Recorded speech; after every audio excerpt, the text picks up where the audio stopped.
So how big was that Republican wave on Election Day here in Montana? Chief political reporter Mike Dennison will break it all down for you.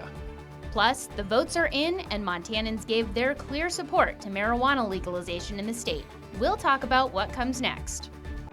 From Montana's news leader, this is MTN News at 6. Welcome to the News at 6, everyone. Thanks for joining us tonight. I'm Andy Curtis. And I'm Marian Davidson. Thanks again for joining us. Well, while Democrats and Republicans look like they're battling to a draw over control of the national government, there is no doubt which party came out on top here in Montana on Tuesday. Republicans swept to victory here at almost every level in races for state and federal offices. MTN chief political reporter Mike Dennison has the lowdown on the red wave here in the Big Sky State. Going into Election Day, polls had shown the major statewide races in Montana to be relatively close. But with most of the votes counted by this morning, that was not the case, as Republicans won big up and down the ticket.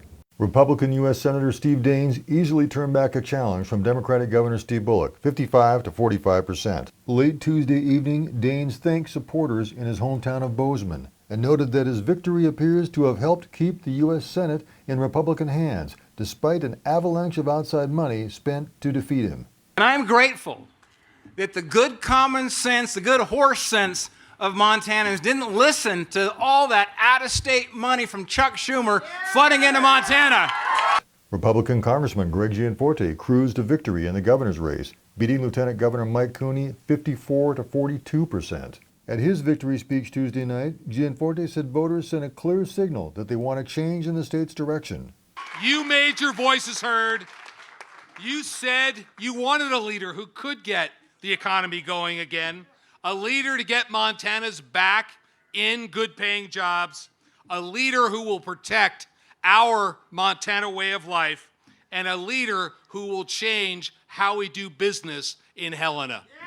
In the race for Montana's U.S. House seat, Republican Matt Rosendale beat Democrat Kathleen Williams 56 to 44%. And as expected, President Trump won Montana, but it wasn't even close. He defeated Joe Biden by 16 points, 57 to 41%. But the GOP rout didn't stop there. Republican candidates also won the races for Attorney General, State Auditor, State Superintendent of Public Instruction, and Secretary of State. And they won 3 contested seats on the State Public Service Commission. Same story in the state legislature. The GOP picked up as many as 9 seats in the Montana House, expanding their majority to 67 to 33. And they increased their advantage in the state Senate by 1 to 31 to 19. How did the GOP pull off such a dominant performance? 1, they crushed it in rural counties, often winning by 3-to-1 margins or better. 2, they won big in Billings and turned formerly Democratic Cascade County and Great Falls red. Every GOP statewide candidate won the county with ease, and Republicans won every legislative seat there on the ballot. And 3, Democrats showed strength in very few places that matter: Missoula, Bozeman, and Butte. But that's about it. Could this be a political realignment for a state once seen as a purple outlier in the region? It sure looks that way. We had a record turnout on Tuesday, but it appears that a lot of those new voters voted Republican. In Helena, Mike Dennison, MTN News. And the votes are in, and Montanans gave their clear support to marijuana legalization here in the state. But there are still some steps that need to happen before sales can begin. Montana lawmakers could make changes to the new statute before the provisions can take effect. Some in the state legislature said that they are concerned about the health impacts of making marijuana more accessible and want to take a closer look at the laws during the next legislative session. There's a lot of lessons that we have from the state of Washington and Oregon and the failures of legalizing recreational marijuana, and I hope to use those lessons to help us fine-tune this thing. Now, as written, Initiative 190 directs some tax revenue from marijuana sales to substance use treatment, conservation programs, and veteran services. Some provisions of the law, like legalizing possession and use of small amounts of marijuana, are set to take effect January 1st. Well, Pennsylvania remains the top prize among the battleground states with 20 electoral votes at stake. Both presidential campaigns are looking for a win there. Maya Rodriguez explains why it seems like counting is taking so long.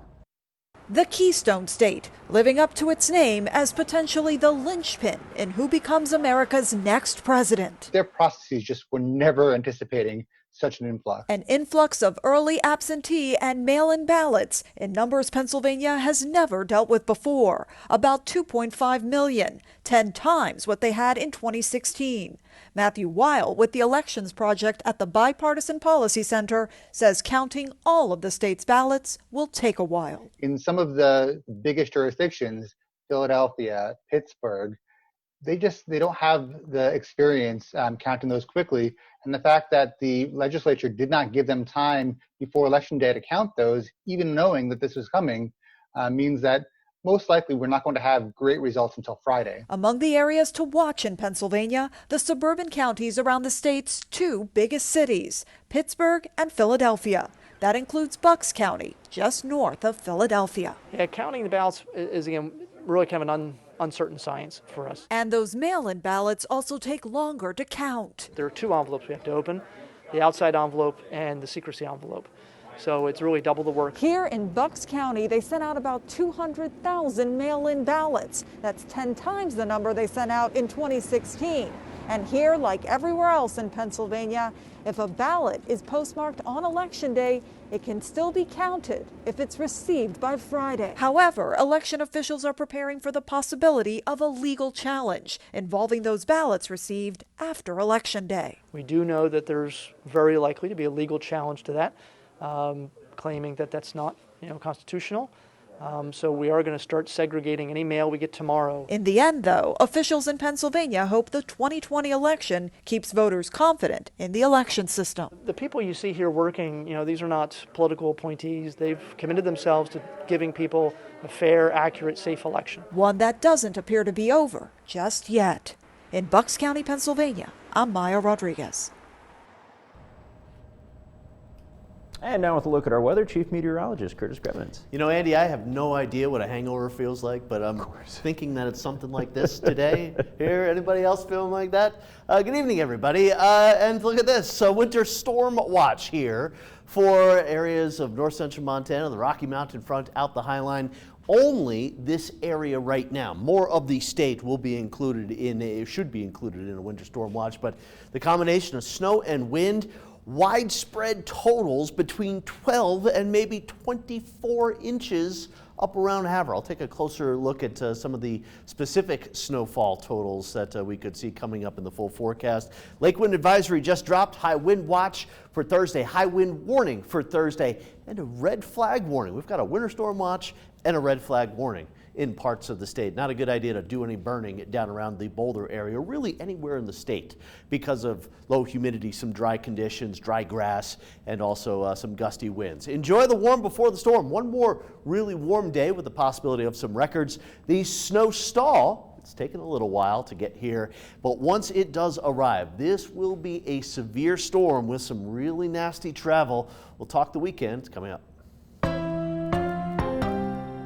Montana reported 793 new COVID-19 cases today.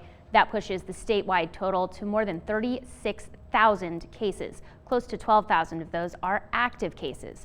8 more deaths have also been reported since yesterday, meaning 433 Montanans have died from COVID-19 complications. Now, it is important to keep in mind MTN numbers do vary from those reported by state officials, and that's because we track data from the state and local health departments to give you the most up-to-date information available. And still ahead on the news at 6, how the Montana Farmers Union is teaming up with MSU Northern to address food security here in the Big Sky State. News leader. You're watching MTN News at 6.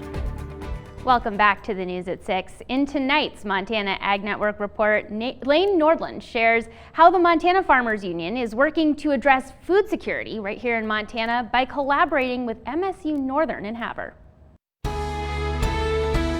Montana Farmers Union has secured funds to start a cooperative mobile meat processing business with MSU Northern, teaching students meat processing from harvest all the way to retail. Here in Montana, we've kind of lost the meat packing capacity that we once had. And to regrow that, we're going to have a skilled workforce to do it. Montana Farmers Union was a recipient of a $150,000 Montana Meat Processing Infrastructure Grant, which was funded by coronavirus relief funds and issued by the governor's office. Schweitzer said it will take a skilled labor force with hands-on experiential learning to grow meat processing in the state. We're going to need the workers, the people to put in those plants. Together with Montana State University Northern up at Havre, we're going to work to do that by helping them create a one-of-a-kind meat processing curriculum for here in the United States. This is going to start from harvest all the way through to retail. And this program will be either a one-year certificate, it could be a four-year degree. And it's going to include business management, regulatory and marketing, so that when you graduate from this program, you could manage one of these new meat processing plants or work in it. And the other thing it'll do is it'll train inspectors. Because if we're going to expand the meat processing industry here in Montana, we're going to need more inspectors. MSU Northern plans to have a curriculum in place by fall semester 2021. Reporting, Lane Nordlund, MTN News. Now with another look at our weather, Chief Meteorologist Curtis Grebenitz. It was another warm day here throughout the state, highs in the 60s and the 70s. How about Havre? Third day in a row with temperatures up into the 70s here in November. Well, it's not going to last much longer. More on the forecast coming up next. There starts now with Chief Meteorologist Curtis Grebenitz.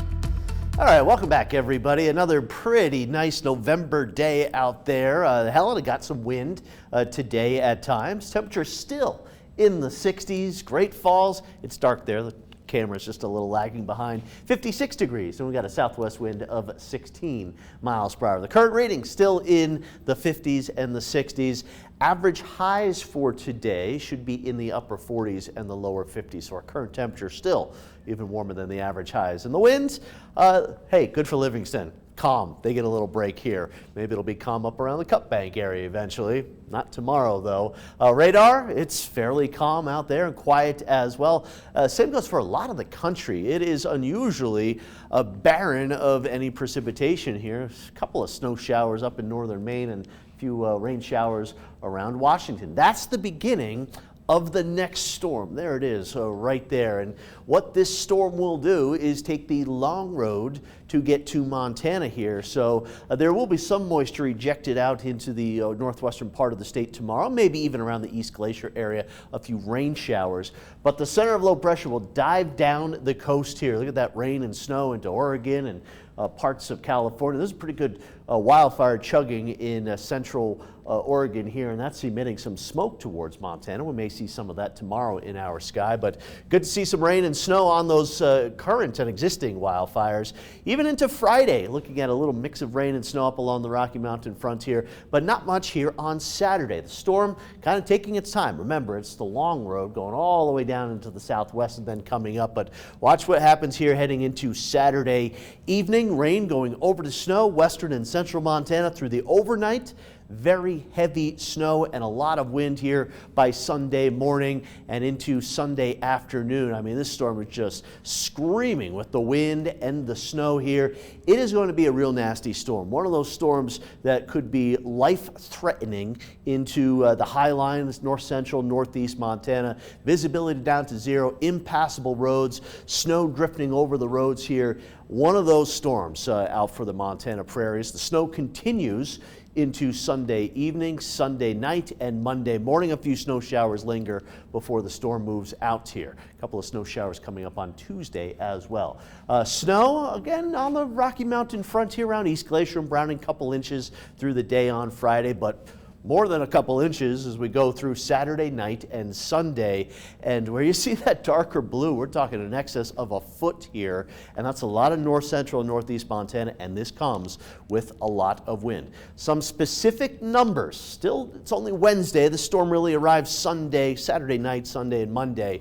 Helena 6 to 12. That's on the lower end of the totals for the state. Great Falls pushing 16. Lewistown 16. Cup Bank and the Rocky Mountain front. Somebody up there could see over 20 inches. Havre up to 24 inches of snow.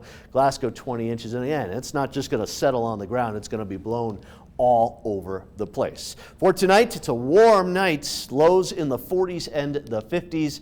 Here's the forecast for tomorrow. Similar to today, partly cloudy skies, some sunshine, some warmth out there, 60s and 70s, a lot of wind as well. High wind warning for the Rocky Mountain front. Friday, there it is, up there around Cup Bank, but more so closer to East Glacier where we'll have a little snow.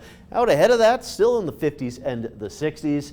Saturday, the front takes its time. You will have some time before the storm arrives here on Saturday to be out and about without difficult travel, but late Saturday evening, there's that snow beginning to pile up here. And then heading into Sunday, powerful low pressure moving through the eastern part of the state.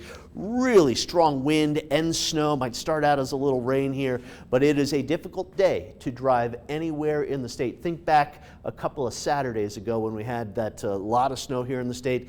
This likely will be worse, especially with the wind factored in. Helena, 69 tomorrow, 55 on Friday. The storm arrives late on Saturday.